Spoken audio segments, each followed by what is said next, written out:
Menurut Dr. De Van den End, periodisasi sejarah gereja Indonesia adalah peristiwa-peristiwa yang berhubungan dengan gereja di Indonesia.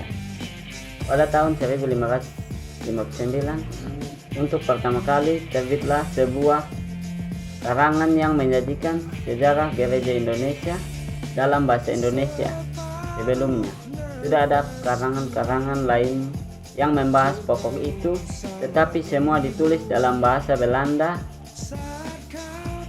Buku Dr. de Muller-Kruger, Sejarah Gereja Indonesia yang terkenal, itu merupakan pembahasan pertama tentang dalam bahasa Indonesia sendiri setelah Dr. Muller-Kruger menulis karyanya.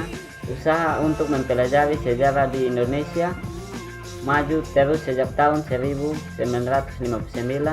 Telah terbit beberapa buku yang berharga mengenai sejarah gereja di tanah air.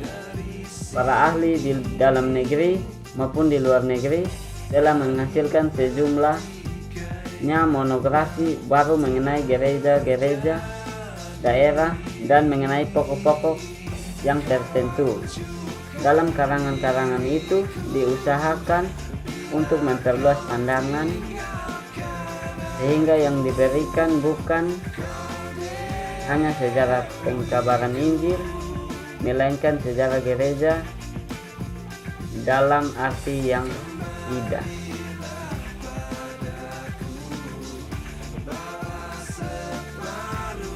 Sejarah gereja di Tapanuli, Kalimantan Selatan, Jawa Timur, Sulawesi Tengah, dan Irian Jaya yang mendapat sorotan baru.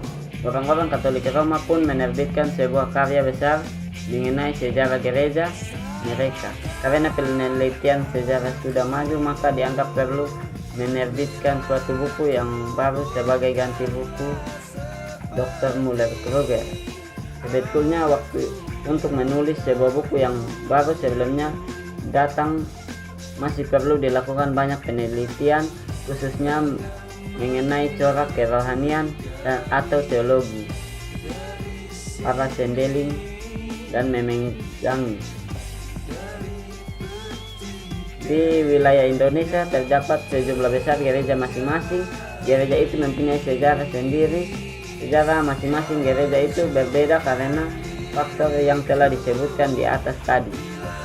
Panggilan yang menjadi mula sebab timbulnya gereja itu berbeda coraknya, yang begitu pula halnya dengan faktor-faktor tersebut. Sekian dan terima kasih.